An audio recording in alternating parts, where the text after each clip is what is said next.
Aduh, kelakar. Tengok benda ni. Management kan dia baru je pergi rebuild dinding batu yang tepi ramp. Aku nak zoom out tapi tak boleh zoom out, kena undur kaki pula. Okey, ni ramp pendek. Lepas tu dia pergi baiki menatang dinding ni.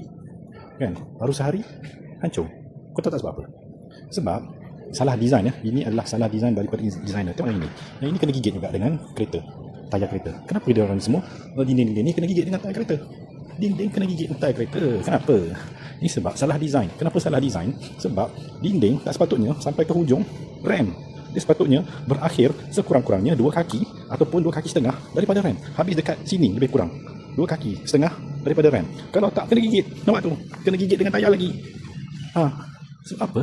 Sebab designer yang buat ni dah lah buat salah. Lepas tu kan management pula pandai menggunakan akal dan fikiran dia, menggunakan sel-sel otak dia. Tengok sama lah macam ni. Dah baiki berapa kali dah ni? Ini 4 kali ke 5 kali baiki. Still kena gigit juga dengan tayar. Sebab apa? Sebab turning radius kereta sebenarnya kan bukannya kecil, besar. Bukannya besar, kecil. Jadi bila dia perlu, dia kena makan sikit side, kena ambil side, dia kena tergigit lah, kena lah tayar. Kan? Itulah masalah dia. Orang kata potong dinding ni. Macam ni, potong. Kena potong dinding ni supaya kereta tak tersangat dengan dinding. Kalau tak, habislah jahanam, nampak? Ini pun sama. Semualah senang cakap. Nak turun kena gigit. Dah sampai kat bawah tu pun. Nampak tu? Siap letak, menatang ni lah, letak apa semua. Pergi baiki ni lagi, kan? Tengok kejap je lagi ni. Nanti dah jahanam lagi. Kena langgung hantar kereta. Tengok, semua. Sebab apa? Sebab sepatutnya, tolonglah arkitek zaman apa akan datang. Jangan buat macam ni.